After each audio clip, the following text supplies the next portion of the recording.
two ways to sort of look at it. One is, obviously from a historical going up to Rep.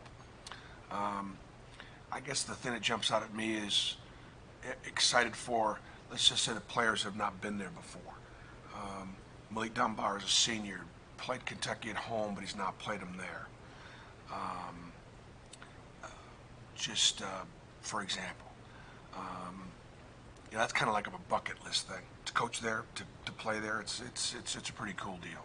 The math obviously focuses tremendously on the history, but that's all about results and things like that. I think the big thing is just to focus on the process. Kentucky is the best defensive team in our league, and the numbers are pretty astounding. I mean, they're holding opponents to 61 points a game over the last 13 games,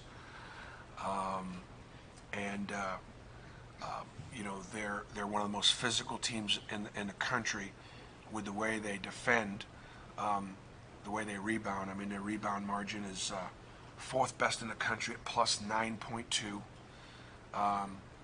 And we know there are times that rebounding has been an issue for us. It certainly was at LSU. They go to the foul line. They lead the SEC in makes. It's almost 18 a game and average of almost 24 attempts. So they're physical offensively as far as how they pit. It's not complicated. It's simple. It's solid. It's very well thought out, and it suits their personnel. But they do a great job with their pin down game, with their post up game. They've got and they've got obviously some key pieces personnel. They got 6 McDonald's All-Americans. They got 9 top 100 ESPN recruits. The 3 guys that are scoring for them right now, P.J. Washington and Keldon Johnson and Yero. Those 3 guys are really playing extremely productively. P.J. Washington was a teammate of Horace Spencer's back at Findlay. And so I've seen him for a long, long time. He is absolutely a Player of the Year candidate nationally, depending upon how Kentucky's season goes. He's playing up to his capabilities. I'm very happy for him. I'm very proud of him because I've seen him develop and work. But this is how he was supposed to play when he came to Kentucky right here, and he's playing like it now. Tremendous matchup between him and our foreman, D'Angelo Purifoy, Chumo Kiki. He's scoring inside and out now. Yeah, it's interesting to say that right now we might be going up there playing against the best player in college basketball, potentially. I mean, I know Zion or R.J. Barrett or, there are a lot of other guys that are terrific players, but if you look at Kentucky's team and you look at their best player and you look at some of the numbers, he's warranted of consideration. So we're going to have to be really good defensively. And then Ashton Hagen's a great point guard. A defensive player of the year candidate was announced recently. He'll guard Jared Harper, and I know he's going to be excited about guarding a player like Jared, a guy that he grew up, probably played against him a little bit in high school, but probably not much. And we obviously recruited Ashton for years, came to our camps and got a great relationship with him and his family. Had he not, reclassified and come out early, obviously he wasn't going to look. He looked at Auburn, but we had good point guards, but then we still had a good relationship with him. Anyways, he's made a real difference in their basketball team.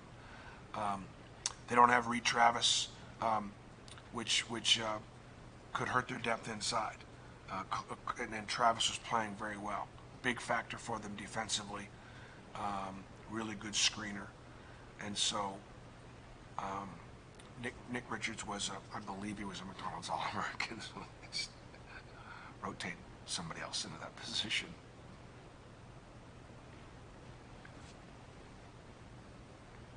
What lessons can you take from the first game? If you're going to let a team score 82 points on you, you can't beat them. Bryce Brown had 25 in the second half and got hot. We made a bunch of threes. We did the things, with the exception of maybe a few too many turnovers. we did the things that we need to do offensively. We won't have that kind of an offensive game against them at Rupp. We just won't. I mean, they're just too good defensively when you look at how they've held teams to 61. So clearly, defense and rebounding. If we can do a better job than the last time in that area, and then not shoot ourselves out of it by going crazy three-ball happy, and execute. When I say execute, it's hard to execute because they're really good defensively. I recruited Keldon Johnson. We were the first people to offer him when he was like a sophomore in high school. He is a warrior competitor. I'm from, coached at the University of Wisconsin-Milwaukee, so I watched Tyler when he was younger, go and grow, and he is a fierce competitor. Ashton Hagans is a fierce competitor. P.J. Washington is an emotional player. I mean, Kentucky, I would imagine that Coach Calipari is enjoying this team a lot because he's got some really high-charactered, really competitive stars. A lot of times he's had really talented stars, and he had to do a lot of work to get them to either play together or play the right way. His team's playing the right way. And as you guys know, probably from even prior to the first time we played them, I was telling you about Kentucky. I mean, this is a good team. So we might be going on a road to play the best team in the country right now at a tough place to play.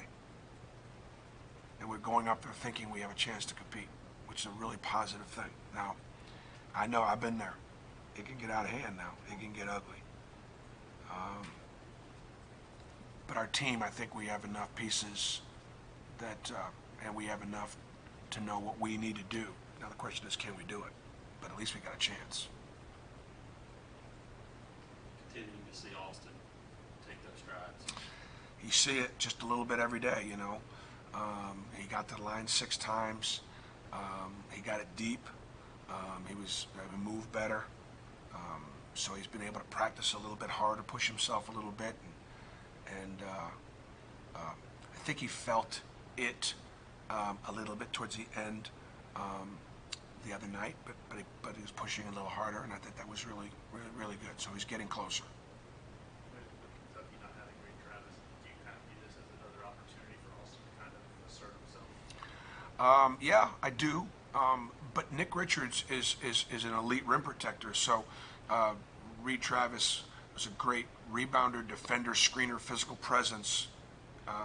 Richards will block more shots and protect the rim even better. So it's not like he's not going up against one of the better centers in the league who comes off the bench for Kentucky. The issue would then be depth. Can we get it inside enough to maybe get him in some foul trouble inside because they don't have an All-American coming off the bench. I think for the first time, could be wrong, but we played all 10 guys at least 10 minutes or more the last game. How can that depth help you down the stretch here, especially when in tournament time when you're playing day after day or 2 games in 2? Yeah, it was good. The fact that we got 10 guys, 10 minutes was terrific. I should have picked up on that. It was something we talked about going in the sense that I talked about Ira Bowman-Helsley with my substitution. What started with that was the fact that 40 minutes of hell and against Arkansas, and the fact that Arkansas extends so much defensively. I wanted Jared Harper fresh to be able to break pressure, to be able to finish the game. So I had told Ira I don't want him playing much more than 30 minutes. And then I think the margin, Bryce Brown getting in foul trouble in the first half, contributed somewhat to the fact that Javon got the 10 minutes. Austin being more healthy was able to go longer, which then got him to the 10-minute mark.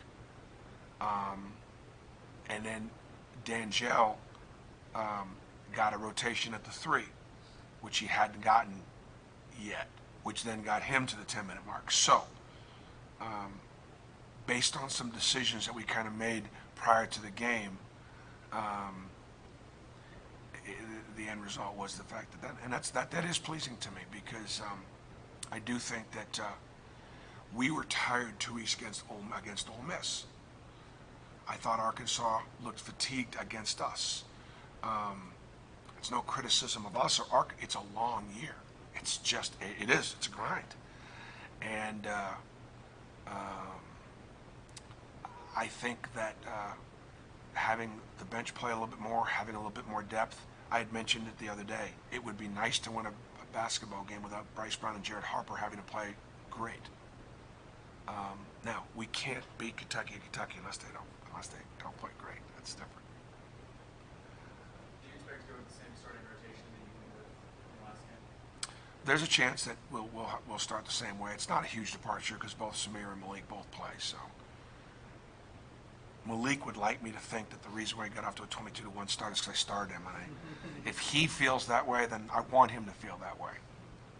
Malik has been playing more minutes though. I know that was Smear's, but what is he kind of bringing maybe that? Well, Samir is. I mean, Malik is. He's a big personality in our locker room.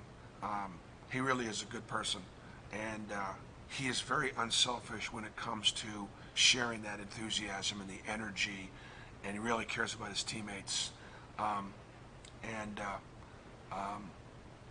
He would love to be playing a more dominant role. He'd love me to play call for him as much as I do for Bryce or Jared or get the ball inside or things like that. But he's learned to take what he gets, and from a standpoint of being productive, like not trying to do too much where he turns the ball over too much and then it becomes a real negative. Like for example, the other night, D'Angelo Purifoy didn't have big numbers. He didn't have one turnover, and as a result, his plus minus was really good. We were good on the floor with him on the floor because he wasn't trying to do too much. And when players come off the bench, or any players, understand that if they turn the ball over or they shoot poor percentages, when they're on the floor, we're not going to be as good, or if they don't defend. And that's going to be what gets them more playing time. So what got Malik more playing time? More efficiency. He's always shot the ball from three well, but his assist turnover ratio a little better. His defense, better. And so that's what kind of got him on the floor. And he keeps going with strengths, staying away from his weaknesses. We're going to be a better team, and he's going to play more. One last thing. You guys you're on CBS, 12-3. It's probably a pretty good opportunity to make a statement. Well, I think the thing is, I just saw that. I had just seen that a few minutes ago. I was looking at my notes, and this is only the second time we've been on CBS since I've been at Auburn. We beat Tennessee in 2015 here at home, and the CBS and Turner is the home of the NCAA tournament. So obviously, it'll be a big time environment, and I'm sure I know what the math says about. Look, we're 34-3 against since 1990, and we've only beaten them up there twice. I'm sure they have some other record at home on CBS. I'm sure there's more math that says that they don't win, they don't lose at home, and they don't lose at home on CBS. So, but it's good for our program to be able to be on the national stage, but our focus is more the process. Okay, what do we need to do given the fact that we're playing against a great defensive team with a Player of the Year candidate in their building? What do we need to do? What do we need to do to win? How do we need to play? What's the process going to be like?